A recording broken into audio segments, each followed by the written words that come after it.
Pemirsa, sidang lanjutan terdakwa Adam Denny terkait kasus dugaan ilegal akses kembali disidangkan. Kemarin, sidang beragendakan tanggapan dari jaksa penuntut umum terkait eksepsi yang disidang lalu dibacakan Adam di hadapan majelis hakim.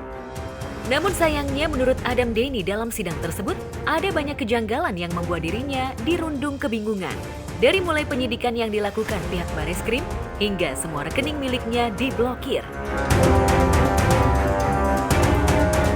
Hari ini kan tanggapan dari JPU ya tentang eksepsi dari kuasa hukum saya, ya udah kita jalanin aja. Cuma saya di sini kemarin baru memberikan kejanggalan dari kasus, kejanggalan para penyidik di Bareskrim yang mungkin ada dugaan ya, karena memang Ahmad Saroni ini wakil ketua Komisi 3 mungkin agak keras juga atensinya dan saya merasakan hal itu.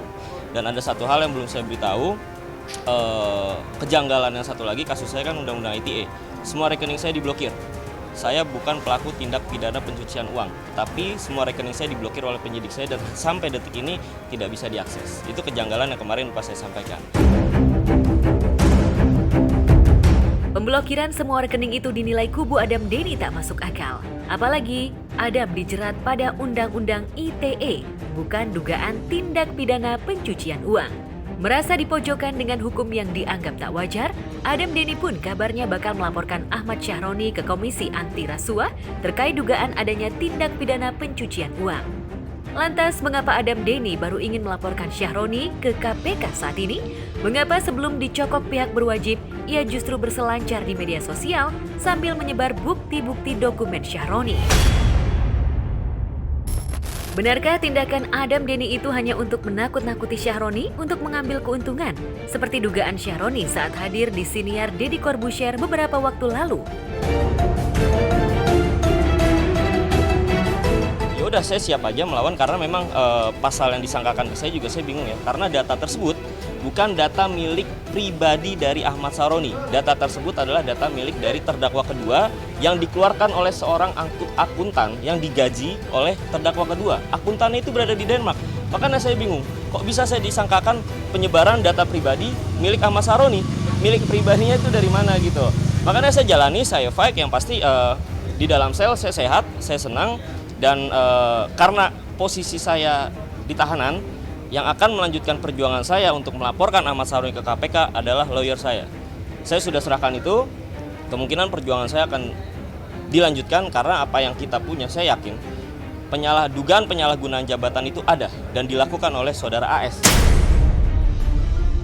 Saya cermati dialog antara AS dengan Deddy Corbuzier di podcastnya itu. Deddy Corbuzier sempat ngomong gini, "Loh, ini pencemaran loh bro." Ahmad Saroni jawabnya gini, "Iya, gue bisa ngelaporin dia pencemaran, tapi dia nggak bisa ditahan, dia nggak bisa ditangkap." Artinya tujuan dia itu memang sebenarnya memang mau nangkap dan menahan. Saya bisa aja katanya laporkan pencemaran, tapi dia bilang, wah ini nggak bisa ditangkap atau ditahan. Berarti sudah jelas tujuannya.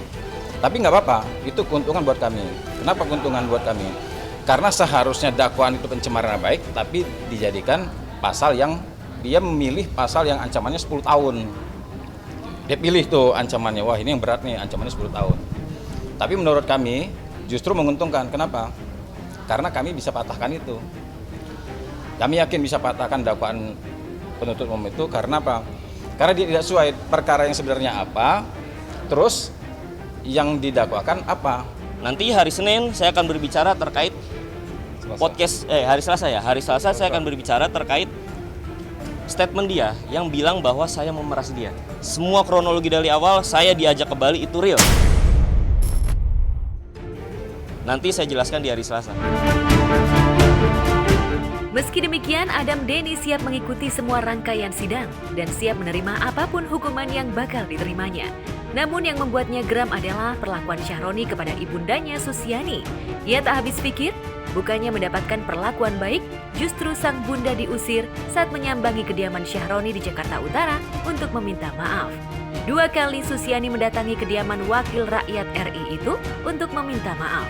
Namun sayang, niatan tulus itu justru berakhir sia-sia. Kenapa sih saya sekarang akhirnya mau fight, pasang badan, siap saya divonis berapapun saya siap.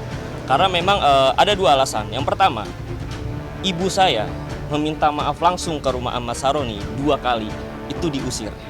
Itu benar diusir dan tidak dipertemukan, itu dijaga oleh penjaga keamanannya. Saya sakit hati. Saya ingin bertanya kepada Ahmad Saroni dan saya ingin bertatap muka dengan Ahmad Saroni sebagai anggota dewan yang dipilih oleh rakyat. Apakah dia tidak mempunyai seorang ibu? Kok ibu saya itikat baik ingin menyampaikan permintaan maaf, kenapa sampai diusir 2 kali? Kenapa sampai diusir 2 kali? Itu yang paling saya tidak terima.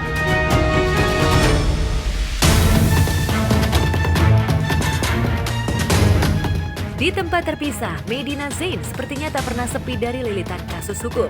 Belum usai kasus penipuan tas-tas branded bodong yang dijualnya, kini istri dari Lukman Ashari itu statusnya telah dinaikkan menjadi tersangka terkait dugaan ancaman bom kepada Uci Floudea, pengusaha kayu asal Surabaya. Bukan tanpa sebab, Uci melaporkan Medina ke Polda Metro Jaya terkait ancaman tersebut.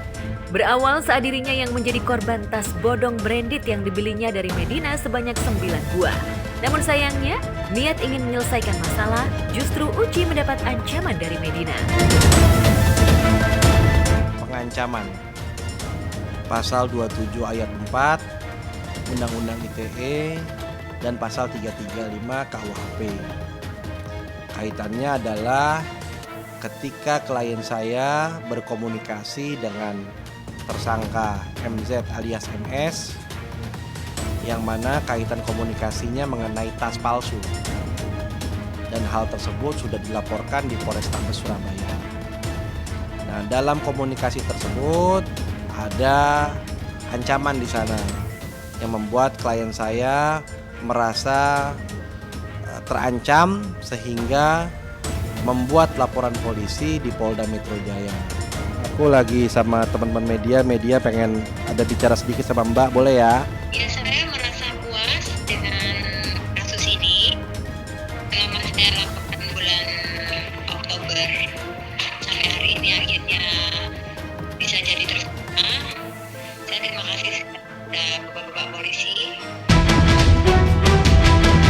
Dari kasus ini, wanita yang dikenal sebagai kolektor tas branded asal Paris itu mengalami kerugian yang cukup besar. Tak tanggung-tanggung, ia harus kehilangan uang sebesar 1,3 miliar rupiah. Ya, kalau sudah kenyataannya memang terdeteksi tas itu palsu dan surat dari Hermes sudah keluar bahwa semua 9 tas itu palsu, saya merasa ditipu. Berarti nilai Bukan saya yang menipu dia, tapi saya yang memang tertipu gitu loh. Berarti nilai kerugian Mbak Uci sendiri berapa, Mbak? Kalau boleh tahu. 1 lebih. Berapa, sorry? 1 M lebih. 1 M lebih ya? Iya. Nah, ini gimana? Artinya dengan dia melaporkan balik Mbak dengan penggelapan uang segala macam, verifikasi Mbak sendiri seperti apa, Mbak? Penggelapan apa ya? Uang apa ya saya gelapkan? Saya nggak ada gelapan apa-apa. Nggak ada terima apapun dari Medina selain tas. Dan tas itu kalau memang dianggap penggelapan kan sebelum Medina lapor ke Polda Jatim kan sudah saya serahkan ke Polrestabes Surabaya. Ya, meski Medina melaporkan balik Uci ke Polda Jawa Timur, tak lantas membuat nyali Uci ciut. Ia pun siap menghadapi kasus hukumnya dengan Medina hingga rampung. Sekarang sih lebih better daripada kemarin itu selama hampir berapa bulan, mulai Oktober itu saya jarang tinggal di rumah saya Surabaya, bahkan saya sering kembali ke luar negeri. Saya banyak tinggal di luar negeri karena saya memang takut, karena kan si MS itu tahu rumah saya gitu loh, jadi saya merasa ada rasa ketakutan di situ. Contohnya kalau ada bel berbunyi gitu, saya merasa ketakutan gitu kan. Daripada saya di rumah Surabaya, mending saya tinggal di Jakarta atau saya tinggal di luar negeri gitu. Tapi sekarang ini merasa lebih aman gitu. Ya, memang pasal ini sebenarnya kalau dilihat ancaman hukumannya bisa ditahan. Tapi karena kepolisian menerapkan kalau undang-undang ITE kalau ada permintaan maaf tidak bisa tidak ditahan, ya kita menghargai apa yang dilakukan kepolisian. Buat kami, buat saya, ditahan atau tidak ditahan itu kan relatif ya. Artinya yang penting proses hukumnya tetap jalan. Nanti bagaimana putusan pengadilan, bagaimana nanti pihak kejaksaan melakukan haknya, karena di kepolisian dan kejaksaan kan beda.